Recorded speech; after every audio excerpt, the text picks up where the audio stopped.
back for more. I am back to share numbers 21 through 24 on my list of 86 things I did and tried along my journey towards healing my gut and being free from it all for the rest of my life. So if this series interests you, come along for the next 4 today. Okay, number 21 is I implemented 100% personalized diet. What does that even mean? That means that instead of following to a T any templated diet out there, I created my own. And this is something that took me years to learn, but something that I hope I can really inspire you to pick up immediately today. So by nature, I don't think there is anything wrong with the paleo diet, the AIP diet, the GAPS diet, SCD, low FODMAP, dairy-free, gluten-free, vegan. I don't think there's anything wrong with any specific diet. The problem though is that when we adopt one of these diets and we follow it so dogmatically that it ends up hurting us more than helping us. And the reason why it does this is because there is no single templated diet out there on the market that was made just for you. The only diet out there that was made just for you is the one that you personalize 100% completely for you. And this is something that I teach in my courses and in my books and my ebooks for free, even on my website, is how to drill down to find that perfect diet for you.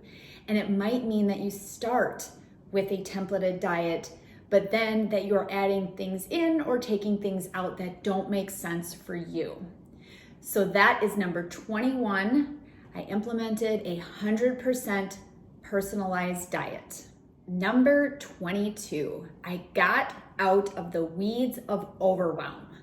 So we are already on number 22 in my massive list of 86 things I did and tried. And I can guarantee that you are sitting there right now thinking, yes, that's me. I feel overwhelmed.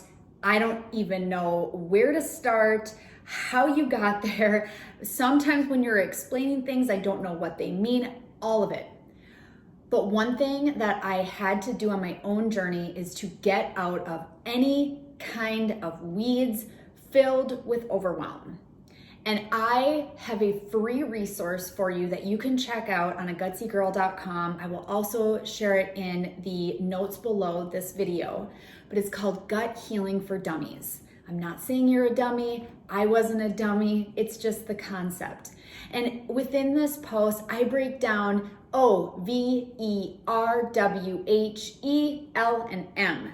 And I help you begin to think about how you can get out of your own weeds for overwhelm. So that is number 22, is I got out of the weeds of overwhelm. Number 23 is I added in foods, more foods for gut bacteria diversity.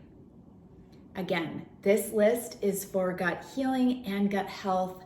And I'm here to tell you that this one might be for those of you who are nearing or at the stage of gut health than those of you who are beginning your journey.